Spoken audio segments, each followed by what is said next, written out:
اعوذ باللہ من الشیطان الرجیم بسم اللہ الرحمن الرحیم۔ اللہ تبارک و تعالیٰ کے نام سے شروع جو بڑا مہربان اور نہایت رحم کرنے والا ہے۔ اللہ تبارک و تعالیٰ قرآن پاک میں ارشاد فرماتا ہے، اے ایمان والو اسلام میں پورے پورے داخل ہو جاؤ اور شیطان کے رستے پر نہ چلو، بے شک وہ تمہارا کھلا دشمن ہے۔ پیارے دوستو، جب اللہ تبارک و تعالیٰ نے اس پورا اسرار کائنات کو تخلیق فرمایا تو اللہ تبارک و تعالیٰ نے انسانوں کو پیدا کرنے سے پہلے کون کون سی مخلوقات کو پیدا کیا؟ اس روئے زمین پر انسانوں سے پہلے کون کون سی مخلوقات رہا کرتی تھیں؟ اور انسانوں کے ازلی دشمن شیطان کو کیسے پیدا کیا گیا؟ اس بدبخت کے ماں باپ کون تھے؟ اور اس روئے زمین پر سب سے پہلے شیطانوں اور فرشتوں کے درمیان جنگ کس وجہ سے ہوئی؟ اور شیطان عزازیل سے ابلیس کیسے بنا؟ پیارے دوستو، ان تمام تر سوالات کے جوابات قرآن و حدیث کی روشنی میں آج کی اس ویڈیو میں ہم آپ کو بتائیں گے، اور ساتھ ہی شیطان مردود کی خوفناک تاریخ کے بارے میں بھی آپ کو بتائیں گے۔ لہٰذا آپ سے گزارش ہے کہ ہماری اس ویڈیو کو اینڈ تک ضرور دیکھیے گا۔ پیارے دوستو، حضرت آدم علیہ السلام کی تخلیق سے پہلے اللہ تبارک و تعالیٰ نے صرف دو مخلوقات کو پیدا کیا، ایک ناری اور دوسرا نوری۔ نوری مخلوق فرشتوں کو کہا جاتا ہے، جن کو اللہ تبارک و تعالیٰ نے نور سے تخلیق فرمایا۔ اس نوری مخلوق کی نسل نہیں بڑھتی کیونکہ اللہ تبارک و تعالیٰ نے اس نوری مخلوق کے جوڑے نہیں پیدا کیے، جس وجہ سے فرشتوں کی اولاد پیدا نہیں ہوتی۔ اور دوسری ناری مخلوق جن کو آگ سے پیدا کیا گیا وہ جنات تھے۔ روایات میں آتا ہے کہ جنات میں سب سے پہلے سمہون جن کو پیدا کیا گیا۔ اللہ تبارک و تعالیٰ نے سمہون جن کو پیدا کر کے زمین پر بھیجا اور اس کے لیے ایک جن لڑکی کو بھی پیدا فرما دیا۔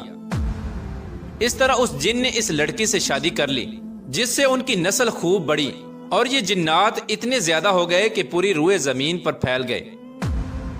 شروع میں یہ جنات فرشتوں کی طرح ہر وقت اللہ تبارک و تعالیٰ کی عبادت میں مشغول رہا کرتے تھے، اور بعد میں کچھ جنات نے اللہ تبارک و تعالیٰ کی نافرمانیاں کرنا شروع کر دی اور اللہ تبارک و تعالیٰ کے حکم کو ماننے سے انکار کر دیا، جس کی وجہ سے یہ ناری مخلوق اللہ تبارک و تعالیٰ کی نافرمان مخلوق بن گئی۔ جنات میں سے ایک نامی گرامی جن جس کا نام چلیپا تھا اور اس کی بیوی کا نام تبلیس تھا، یہ دونوں بہت ہی قد آور اور بہادر تھے۔ کہا جاتا ہے کہ چلیپا جن کی شکل و صورت ببر شیر کی طرح تھی اور تبلیس عورت جس کی شکل بھیڑیے سے ملتی جلتی تھی۔ چلیپا جنات کا سردار تھا، اس کے نام سے بڑے بڑے جنات خوف کھاتے تھے۔ چنانچہ چلیپا اور تبلیس عورت کے ملاپ سے ایک بچہ پیدا ہوا جس کا نام انہوں نے عزازیل رکھا۔ ان جنات میں سے پیدا ہونے والا یہ بچہ اپنے والدین کی طرح بہادر اور دراز قد تھا۔ روایات میں آتا ہے کہ حضرت آدم علیہ السلام کی تخلیق سے 50,000 سال پہلے یا اس سے بھی زائد کا عرصہ زمین پر جنوں کا عروج تھا۔ اس روئے زمین پر ہر طرف جنات ہی جنات تھے۔ یہ جنات بہت زیادہ شریر تھے اور یہ زمین کے اندر فتنہ فساد پھیلاتے تھے۔ اس طرح جب جنات نے اس زمین پر فساد پھیلانا اور تباہی مچانا شروع کر دی تو اس وقت اللہ تبارک و تعالیٰ نے فرشتوں کو حکم دیا کہ زمین پر جاؤ اور جنوں سے جنگ کرو۔ اس طرح جب جنات اللہ تبارک و تعالیٰ کی نافرمانیاں کرنے لگے اور زمین میں فتنہ فساد برپا کرنے لگے تو فرشتے اللہ تبارک و تعالیٰ کے حکم سے زمین پر اترے۔ ان فرشتوں نے جنوں کو حکم دیا کہ اللہ تبارک و تعالیٰ نے حکم دیا ہے کہ زمین میں امن و امان سے زندگی بسر کرو، لیکن جنات نے فرشتوں کی بات کو ماننے سے انکار کر دیا، جس کی وجہ سے جنات اور فرشتوں کے درمیان بہت بڑی جنگ ہوئی۔ اس خوفناک جنگ میں عزازیل کے والدین یعنی چلیپا اور تبلیس نے بھی شرکت کی۔ اس جنگ میں اللہ تبارک و تعالیٰ کے فرشتے جنات پر غالب آ گئے۔ اس جنگ کے اندر بہت سارے جنات مارے گئے، جن میں عزازیل کے والدین بھی شامل تھے، اور باقی سرکش جنات کو اللہ تبارک و تعالیٰ کے حکم کے مطابق قید کر لیا گیا۔ ان قیدیوں میں عزازیل بھی شامل تھا۔ فرشتے جب ان جنات کو قید کر کے آسمانوں کی طرف لے گئے تو شیطان بھی ان قیدیوں کے ساتھ آسمان پر چلا گیا۔ اس طرح جب عزازیل فرشتوں کے ساتھ آسمانوں پر چلا گیا تو فرشتوں کو حکم ملا کہ عزازیل کی بہترین تربیت کی جائے اور اس کی اچھی پرورش کی جائے۔ فرشتوں نے عزازیل کو عبادت کرنے کے بہترین طریقوں سے آگاہ کیا، جس کی وجہ سے عزازیل اللہ تبارک و تعالیٰ کا ایک عبادت گزار بندہ بن گیا۔ اس طرح عزازیل نے اللہ تبارک و تعالیٰ کی عبادت کرنا شروع کر دی اور اللہ تبارک و تعالیٰ کی بارگاہ میں بہت بڑا مقام حاصل کر لیا۔ اس دوران عزازیل بہت قابل اور عقل مند بن گیا، اس کے پاس بہت زیادہ علم آ گیا۔ اس وقت اللہ تبارک و تعالیٰ نے عزازیل کو فرشتوں پر استاد مقرر کر دیا۔ عزازیل فرشتوں کو تعلیم و تربیت دینے لگا اور فرشتے عزازیل کے پاس آتے اور علم حاصل کرتے۔ فرشتے عزازیل کو نیک اور پرہیزگار کہا کرتے تھے۔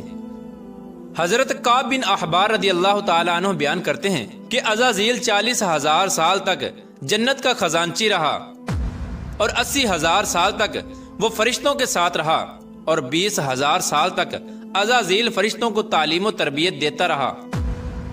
اس کا مقام اللہ تبارک و تعالیٰ کی بارگاہ میں اتنا زیادہ ہو گیا کہ اللہ تبارک و تعالیٰ کے سب سے مقرب فرشتے حضرت جبرائیل علیہ السلام، حضرت میکائیل علیہ السلام، حضرت اسرافیل علیہ السلام اور حضرت عزرائیل علیہ السلام بھی عزازیل سے تعلیم و تربیت حاصل کیا کرتے تھے۔ پیارا دوستو، اللہ تبارک و تعالیٰ اس کائنات کا حقیقی مالک ہے، اس سے کوئی بھی چیز پوشیدہ نہیں ہے۔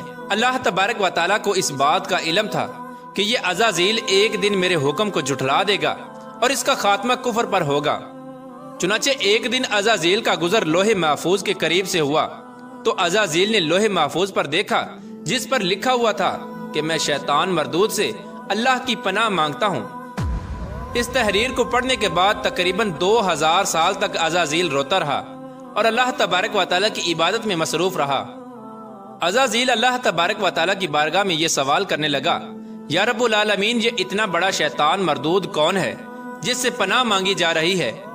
عزازیل کے سوال کا جواب دیتے ہوئے اللہ تبارک و تعالیٰ نے ارشاد فرمایا کہ میں نے ایک بندے کو اپنی ہر نعمت سے نوازا ہے، وہ بندہ ایک دن میرے حکم کو ماننے سے انکار کرے گا جس کی وجہ سے اس کی ساری عبادت ضائع ہو جائے گی اور وہ شیطان بن جائے گا۔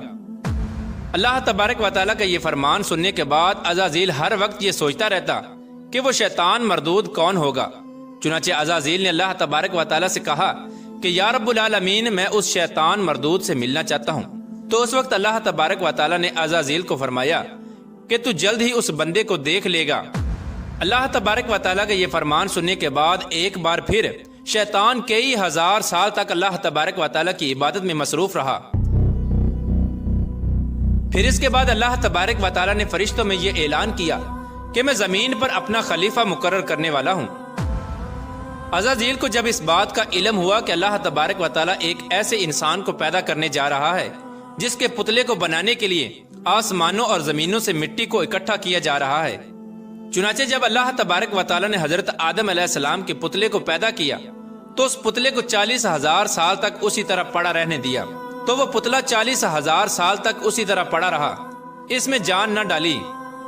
چنانچہ جب فرشتے حضرت آدم علیہ السلام کے پتلے کے قریب سے گزرتے تو بہت حیرت زدہ ہو کے اس کو دیکھتے، اور جب عزازیل کا گزر حضرت آدم علیہ السلام کے پتلے کے قریب سے ہوتا تو یہ نفرت کی وجہ سے حضرت آدم علیہ السلام کے پتلے کو اذیت دیتا، کیونکہ عزازیل یہ سمجھتا تھا کہ اللہ تبارک و تعالیٰ کے خلیفہ بننے کے لائق صرف میں ہی ہوں، اسی وجہ سے وہ حضرت آدم علیہ السلام کے پتلے کو اذیت دیتا۔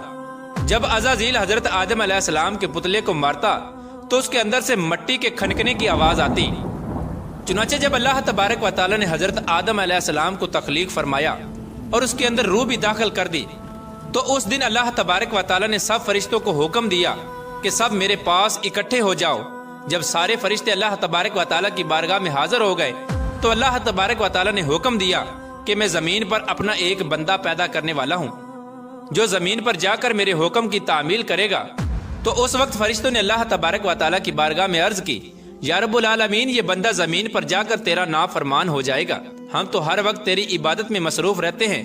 تو اللہ تبارک و تعالیٰ نے ارشاد فرمایا، جو کچھ میں دیکھ رہا ہوں وہ تم نہیں دیکھ سکتے۔ اس وقت سب فرشتوں کو حکم دیا گیا کہ حضرت آدم علیہ السلام کو سجدہ کرو، تو تمام فرشتے اللہ تبارک و تعالیٰ کے حکم کے مطابق حضرت آدم علیہ السلام کو سجدہ کرنے کے لیے جھک گئے، لیکن عزازیل نے حضرت آدم علیہ السلام کو بغض اور تکبر کی وجہ سے سجدہ نہ کیا۔ اس وقت اللہ تبارک و تعالیٰ نے عزازیل سے پوچھا کہ تم نے سجدہ کیوں نہیں کیا؟ اس وقت عزازیل تکبر اور غرور میں آ کر بولنے لگا، اے رب العالمین تو نے مجھے آگ سے پیدا کیا اور اس پتلے کو مٹی سے پیدا کیا، میں اس مٹی کے پتلے سے کئی درجے بہتر ہوں۔ عزازیل کی یہ بات سن کر اللہ تبارک و تعالیٰ نے عزازیل کو وہاں سے نکل جانے کا حکم دیا۔ اللہ تبارک و تعالیٰ نے عزازیل سے فرمایا کہ یہاں سے چلا جا، تو شیطان مردود ہو چکا ہے، تم پر قیامت تک میری لعنت ہوتی رہے گی۔ اس وقت عزازیل کو اس بات کا علم ہوا کہ لوح محفوظ پر جس شیطان کا ذکر تھا وہ در حقیقت میں ہی ہوں۔ اس طرح جب عزازیل اللہ تبارک و تعالیٰ کی نافرمانی کی وجہ سے شیطان مردود بن گیا تو شیطان مردود اللہ تبارک و تعالیٰ سے کہنے لگا، اے رب العالمین میں چاہتا ہوں کہ مجھے قیامت کے دن تک زندہ رہنے کی مہلت دی جائے۔ تو اللہ تبارک و تعالیٰ نے شیطان مردود کی بات مان لی اور اس کو قیامت تک کی مہلت دے دی گئی۔